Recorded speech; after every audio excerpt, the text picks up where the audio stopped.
Assalamualaikum warahmatullahi wabarakatuh. Om Swastiastu, Namo Buddhaya, Salam Kebajikan, Salam.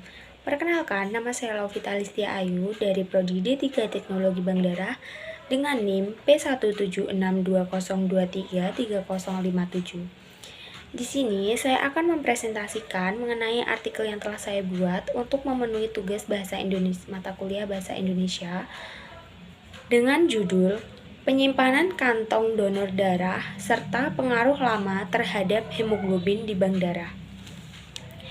Hemoglobin atau Hb yaitu metaloprotein pada eritrosit yang berfungsi sebagai media transport oksigen dan karbon dioksida ke seluruh tubuh dari jaringan tubuh ke paru-paru. Menurut WHO tahun 2005, kadar Hb pada setiap orang berbeda-beda.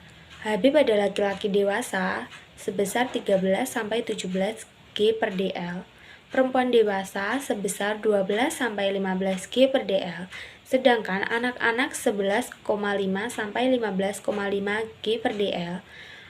Apabila kadar Hb lebih rendah, dapat menyebabkan penyakit anemia.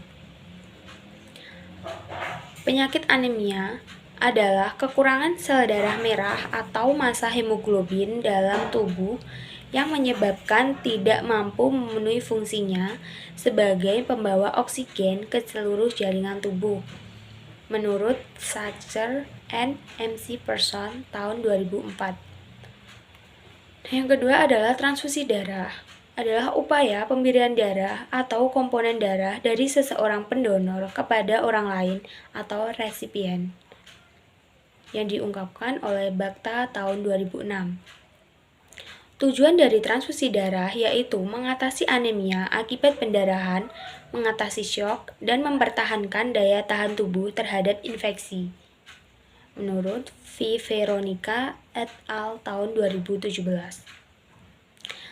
Adapun dari pembahasan, yaitu menurut Pusat Data dan Informasi Kesehatan Republik Indonesia tahun 2014, sebanyak 4,644,863 juta kantong darah produksi darah digunakan untuk mendukung pengobatan terapi yang diungkapkan oleh Pusdatin Kemenkes tahun 2014.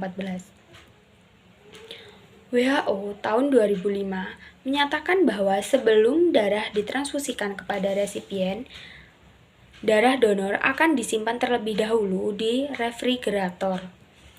FIFO (Freeze In Freeze Out) adalah sistem yang digunakan untuk mendeteksi golongan darah dan massa kadaluarsa darah.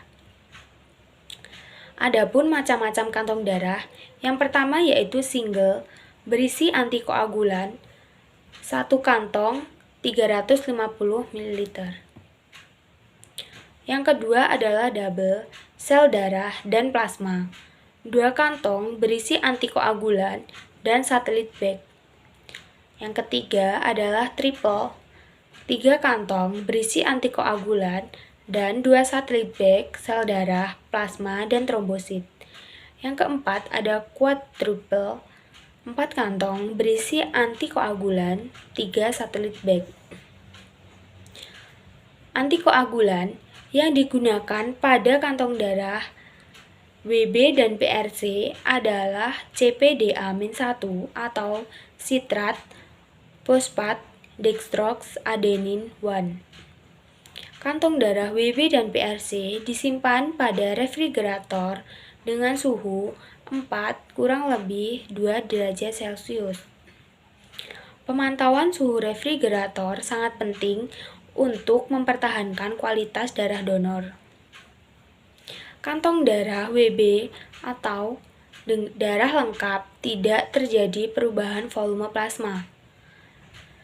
Darah yang diambil dari pendonor tidak melewati proses sentrifuge dan pemisahan komponen darah.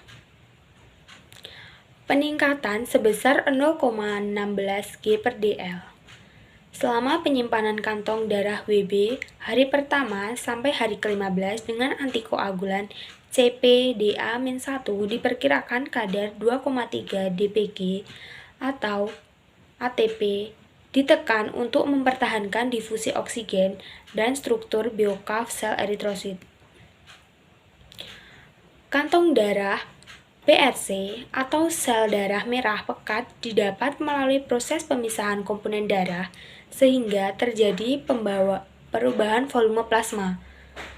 Berdasarkan hasil penelitian terjadi peningkatan signifikan kadar Hb pada kantong darah PRC selama penyimpanan hari pertama dan hari ke-15 dengan nilai rata-rata peningkatan sebesar 1,7 G/dl. Selama penyimpanan kantong darah PRC dengan antikoagulan CPDA-1 diperkirakan kadar 2,3 dpg atau ATP ditekan untuk mempertahankan difusi oksigen dan struktur biokaf sel eritrosit. Kadar ATP berkurang selama penyimpanan juga terjadi pada penelitian Caron et al. Tahun 2012 yang menyebabkan kehilangannya lipid membran eritrosit sehingga Hb dikeluarkan dari eritrosit. Mungkin itu saja yang dapat saya presentasikan pada hari ini. Ada kurang lebihnya saya mohon maaf. Wassalamualaikum warahmatullahi wabarakatuh.